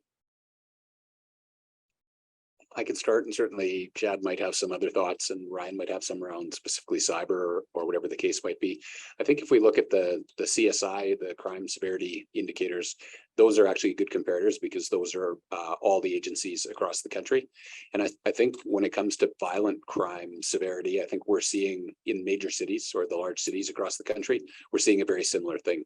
So it doesn't matter if you're talking to the chief or commission members from Winnipeg or Edmonton or Vancouver, we're seeing increases in that same way. The property crime, there's probably some variability, I think, along the way, but for the most part, that does seem to be linked a little bit to the drug crisis as well. A lot of the acquisitive crimes around theft from autos, theft of autos, those types of things. Calgary's been historically quite high. Us in Winnipeg have been quite high in terms of CMAs with auto thefts. And a lot of that has to do, as you've heard of in the past, with prolific offenders. And I think those types of situations have been exacerbated since the pandemic, when auto theft offenders and even prolific offenders, some were released from custody because there needed to be an opportunity to make space in the correctional facilities. And then also, I think there's been more people get bail during that time, you know, that arguably we would have argued that they should have stayed in custody because of their propensity to reoffend. And you know, largely those folks have been back out again. So I think that's been driving the numbers, not just here, but across the country. So I think the trends are actually quite similar in terms of the conventionally measured violence and property crimes that are measured by Statistics Canada. But in terms of cyber, I suspect that what we'll hear is it's got a little bit to do with your cyber capability, because you probably have a deeper understanding of what's happening from a cyber perspective if you have the ability to get into it a little more deeply. And we would be one of the agencies in the country with that, probably one of, you know, probably three most capable agencies in the country. Would you have anything to add to that, Ryan?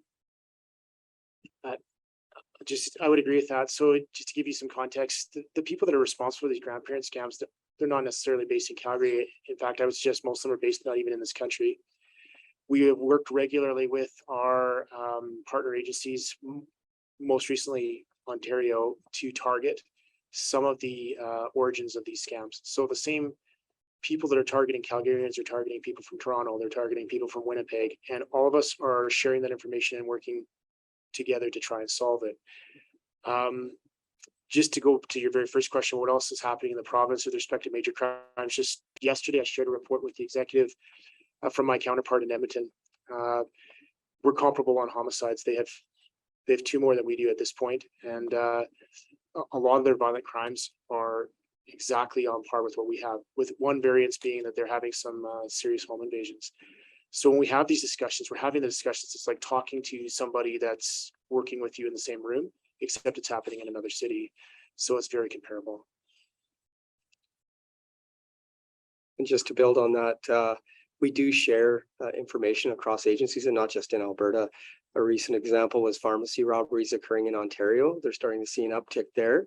So our investigators here are reaching out to those agencies to talk about some of the preventative efforts that we've put in place here to hopefully tackle the problem there, as well as in the region. Like when you look at Calgary and how we're placed with the RCMP jurisdictions around us, we're regularly liaising and working with our partners.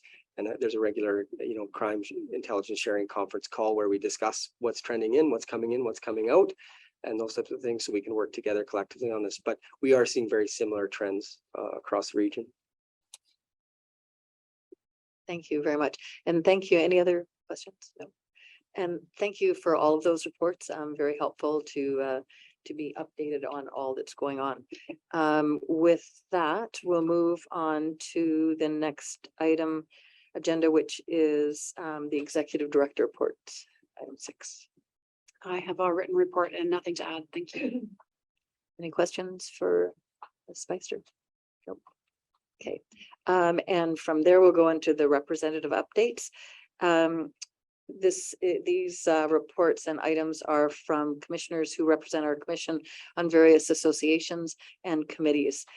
So I'll start by calling on Commissioner Siddiqui for a report on the Canadian Association for Police Governance. My written report is attached and happy to answer any questions. Are there any questions? No. And thank you for that, and thank you for attending those meetings. For the next report is myself, the Calgary Police Youth Foundation. And I will just say they had the Calgary Youth Foundation Youth Courage Awards last week. And there are some remarkable young people who have really stepped up and gone above and beyond. And it's in partnership with the police service members. So thank you to everyone. It was a very good evening that raised a fair bit of money for future programs. So thank you very much for that. From there, we'll go Commissioner North Pagan, the Alberta Law Enforcement Response Team's Civilian Advisory Committee. Thank you, Chair. Well, we're getting ready to meet November 2nd. So, I'm coming out of surgery, so I will be there, and we're getting ready to meet with the board of directors, I believe, towards the end of November. But other than that, that's everything I have to say. Thank you. Back to you, Chair. All right. Thank you. That is the end of the presentations and reports for today. We'll now move on to invite public guests who've registered to speak to do so. One of our staff will invite you to unmute yourself one at a time. Just before that, I'd like to just comment on our practices. So we recently changed our practices actually last year around public participation to provide more opportunity for people to get a response to their questions or concerns. We've also tried our best to balance the desire to hear from the public with the need to keep meetings a reasonable length. Those of you who registered to provide a presentation will have 4 minutes to speak, followed by commissioners having an opportunity to ask brief clarifying questions if needed. Those who registered to ask a question will have 2 minutes to speak, followed by a member of commission or the police service having 2 minutes to respond. Please keep your comments to the topic you provided when you registered. We also cannot discuss any complaint about a specific employee of the service or interaction with the police. If you would like to discuss a complaint against an officer or other employee, please contact our public complaint director or the Calgary Police Service Professional Standards section. I would also like to thank those who made written submissions to us prior to our meeting. We have read these and appreciate your insights and input. And finally, a reminder to members of the media that we will hear from the public first, and then we'll hold a media availability for you. So we're ready to have the first speaker put through. Thanks. Thank you, Chair. We have 2 members of the public registered to speak today. So first, I will invite Carrie Rutherford to unmute yourself. And when you're ready, you can go ahead with your question for the commission.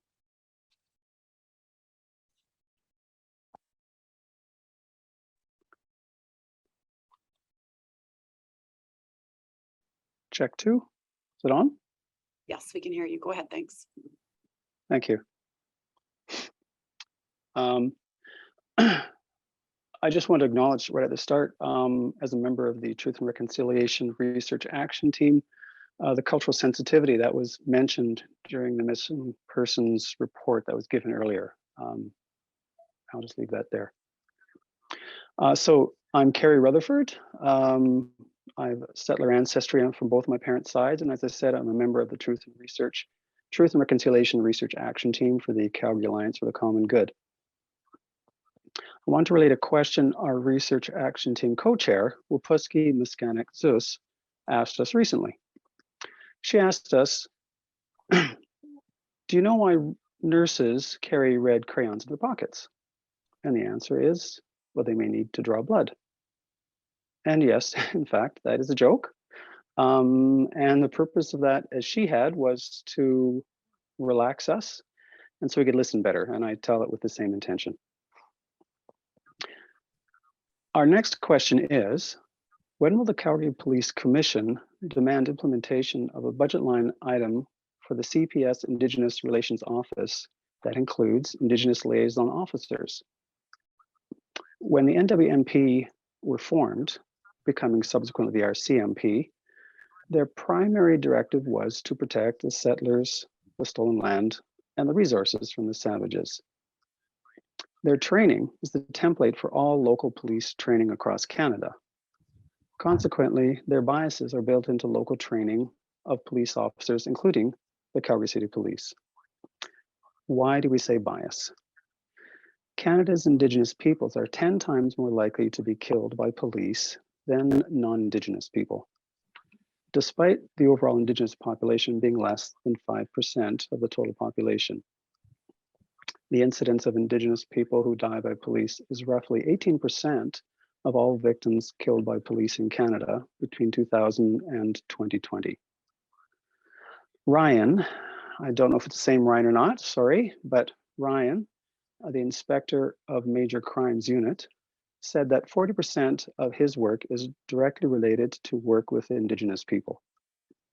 This is why we ask for Indigenous liaison officers for each district, a separate budget line for the Indigenous Hub with full funding and staffing, and a commitment to the MMIWG2 report and their calls for justice 9.4, 1, 2, and 3, which you heard discussed earlier as well. Specifically, specialized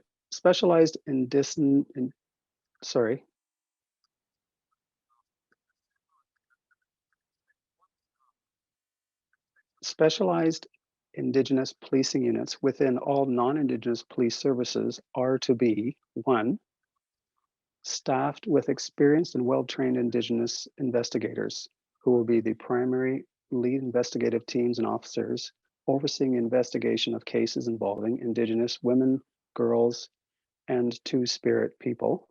2, are to lead the service's efforts in community liaison work, community relationship building, and community crime prevention programs within and for Indigenous communities. And 3, are to be funded adequately by governments. And finally, from the Calgary Police Commission's Illumina Research Study 2021, quote, the findings and calls to justice contained within the Missing and Murdered and Missing Indigenous Women final report have provided overwhelming and undeniable evidence of the complicity of the policing system in the ongoing violence that Indigenous women experience, unquote. So, when will the Calgary Police Commission demand implementation of a budget line item for the CPS Indigenous Relations Office that includes Indigenous liaison officers? Thank you very much. Thank you very much for your question, Carrie. I'm going to start off in response, and then I'll turn it over to the service. I would, the commission has and continues to have conversations with the service about their Indigenous work overall, and it comes at a strategic level, both as you heard today, missing persons team and what they're doing with respect to that particular issue, with other things that have been going on both at the service headquarters, within the anti-racism work that's been going on. So there is a lot of work that's going on and continues to be a focus of the commission with respect to the Indigenous concerns and issues that we do need to deal with, and we will continue to do that. I would ask the chief to respond with other updates in terms of the work that is going on right now, and then any other commissioners who choose to reply. Yeah, thank you, Carrie. I appreciate your presentation and input on behalf of the Alliance. I don't think obviously there's anything new to say this month. I mean, the position that the Alliance has put forward has been a consistent one from month to month, and we have had discussions obviously between meetings as well. I know that you're well aware that we had staffing issues, and our focus was on sort of core policing activities, looking at how we do meet those calls to justice that you refer to. So we're continuing to do that. I know we have an upcoming meeting here in the next short while. I think it may be the General Assembly there for the Alliance. And so obviously look forward to that. But beyond that, I don't think there's anything new that I can speak to today that you don't already know. And so unless there's any more specific questions, I'll turn it back for any other comments. I don't see any other comments forthcoming. Thank you, Commissioner North Pagan. Yes, I just want to thank you for the, advocating for these calls to actually be tabled. And one of the things that I'm going to agree with you on is that, right across the board, the Indigenous programs and, everything that is supposed to go to the community, those are the first issues on the chopping block when it comes to budget talks. So the way to alleviate that is to actually get people into those positions who know what they're doing and advocating, Indigenous people should be doing Indigenous policy. That's what I think. But in the end, for me, myself, we have to create that space that is going to accommodate these, these individual officers. And, if it's not there, we're just going to set these folks up for failure. So for me, I'm always on top of the system, because I do want to see Indigenous people doing Indigenous policies, and I want these areas funded to the full extent that they deserve. So please stay on top of that advocating, because we need voices out there. We need allies to actually, advocate where we're missing those voices. So thank you so much. You're very welcome. Thank you very much for your participation today. Much appreciated. Next person. Our second speaker today is Eddie Sue. Eddie, you can go ahead. You should be able to unmute yourself. Okay, thank you. Can you hear me? Yes, we can. Thanks. Okay, thank you. My question is straightforward, directed to police chief. I actually speak and ask a question about the inconsistency of a professional standard receiving the police receiving citizen reports for traffic violation.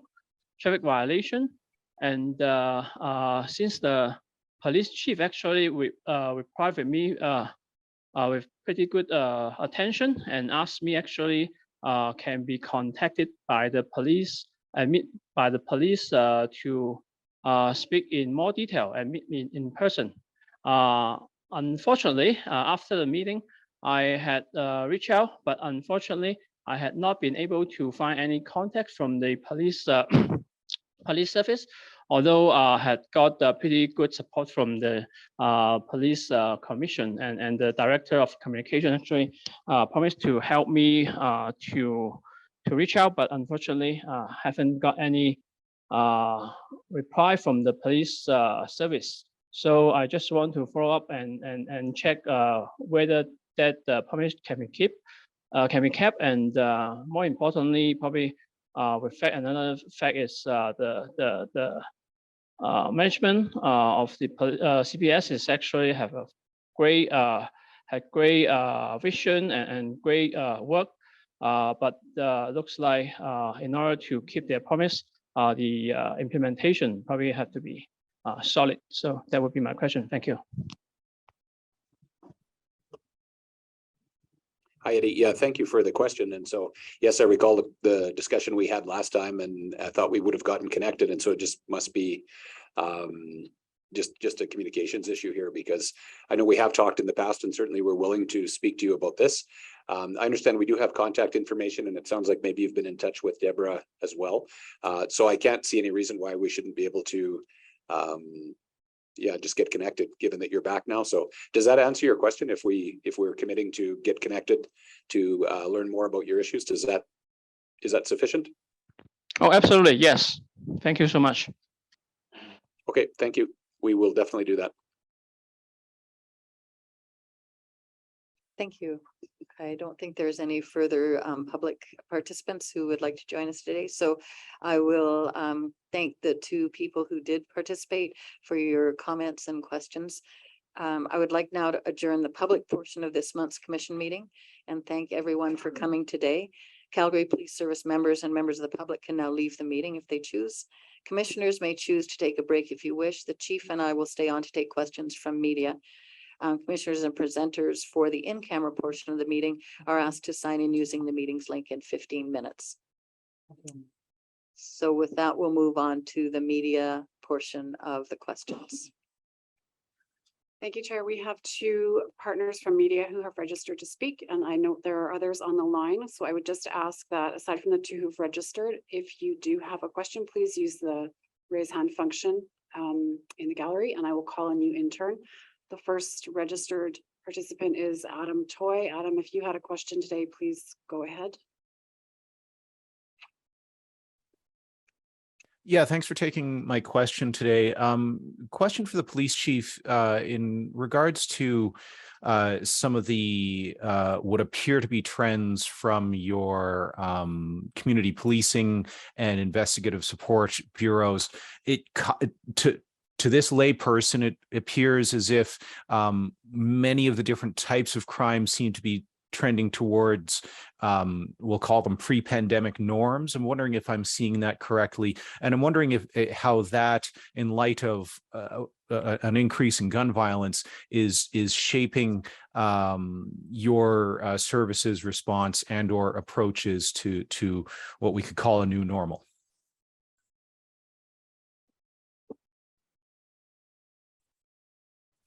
Yeah, I think the numbers, Adam, thank you for the question. I think the numbers do tend to be in a lot of categories trending back around the 5-year average, although as Deputy Toffick pointed out, there's a number of notable decreases there that I think are very promising.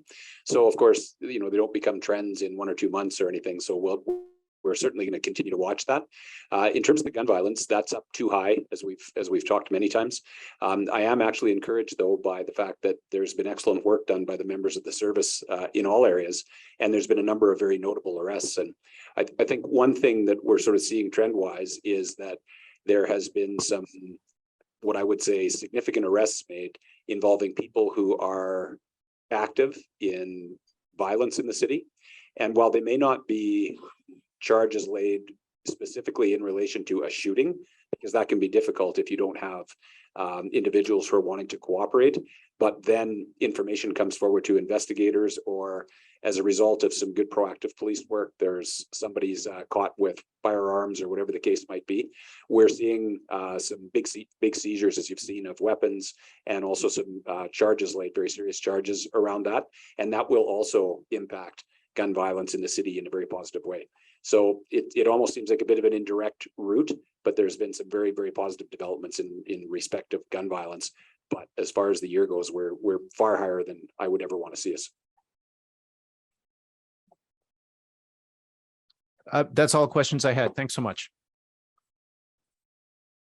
Thanks, Adam. Our next registered media partner participant is Lucy Edwardson. Lucy, you should be able to go ahead now. Hello, my question is for Councillor Walcott, if they are willing to share with us any comments about your decision to resign. I know you put together a blog post, but why now, I guess, and then if anyone else could answer what happens next in terms of, does another councillor fill that seat? Yep, go ahead, please. No, thank you. I am still here. I'll start with the second question first. There will always be 2 counselors appointed to police commission at all times. It's just a matter of when it becomes public. And the circumstances of becoming public are nothing more than just until they pass a vulnerable sector check. So that should be relatively soon, and that information will be out probably 7 to 10 days, I think is what we anticipated, give or take. As far as my decision goes, I think, you know, I didn't actually really want to like this question period to really be about this, but I'm happy to answer. The work that needs to be done, I think, to transform our system of care, I've mentioned this in my blog post, is well, there's a lot of it, right? And the actual partners that require advocates out there to see this work through, that is the kind of work that I was doing prior to joining council, and it's the work that I'd like to kind of continue here. In doing so, I recognize in the last year in particular that we have a lot of really strong partners around this table right here. And in that, I realized that there's a pretty strong confidence that the governance of this table, this group, will be fine without me. And what I'll be able to do from this point forward is to become a little bit more of a vocal spokesperson for the entire system of care versus my traditional governing responsibilities that I highly respect and hold dear as I sit on commission. So when I'm here, I am an oversight. I'm a commissioner that's responsible for governance and oversight. And when I am not here, I will be able to be much more of a louder advocate for the types of change that we need to see at all levels. In particular, things that stick out to me that I know requires a really strong voice from council as well is continued pressure on the Police Act, right? To actually see those reforms come through, because the amount of times that we have sat here and had conversations about the limitations that have held all of us back from achieving the future that we want, a lot of it sits with legislation that happens much higher than at this table. And so that public advocacy is something that I wouldn't have done out of pure respect for my colleagues. Because when you're on commission, you speak as one. When you're off commission, you can become a little bit of a different type of an advocate. Thank you very much. Thanks, Lucy. We have one more raised hand in the gallery, and that's from Bill Kaufman. Bill, you can go ahead. Hi, yeah, this is a question for Chief Neufeld. Just wondering what, we're talking about gun violence today.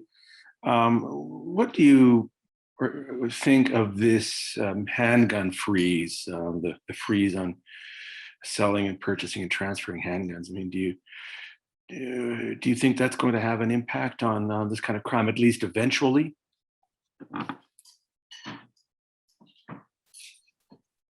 I guess what I would say, Bill, is, what a lot of other police leaders are saying too, is that in terms of the issues we're seeing right now on our streets, in the short term, I don't see this particular measure as having a quick impact, and simply because those are not the guns that we're seeing involved in those types of incidents. One could argue over the longer term, a freeze like this might ultimately make less handguns available to folks, and that then may result in a reduction in gun violence. But I think the other thing you have to do is offset that against other ways that criminals who don't obey the laws will look to source weapons, including guns. And obviously our proximity to the border with our neighbors to the south makes us vulnerable there. So there needs to be a focus placed on, I guess, reduction of smuggling or stopping smuggling. And then the other thing that we're seeing in terms of technological advancements is the 3D printing of weapons and this type of thing. So I think there's some challenges. It's a complicated calculus, but I don't, just as a realist, I don't see a lot of impact in the short term, simply because those aren't the guns we're seeing on the street. Yeah. Okay, I'm good. Thank you. I don't see any other raised hands. We'll just give it a quick moment for any final hands to go up. Not seeing any, so I think that concludes our media participation portion.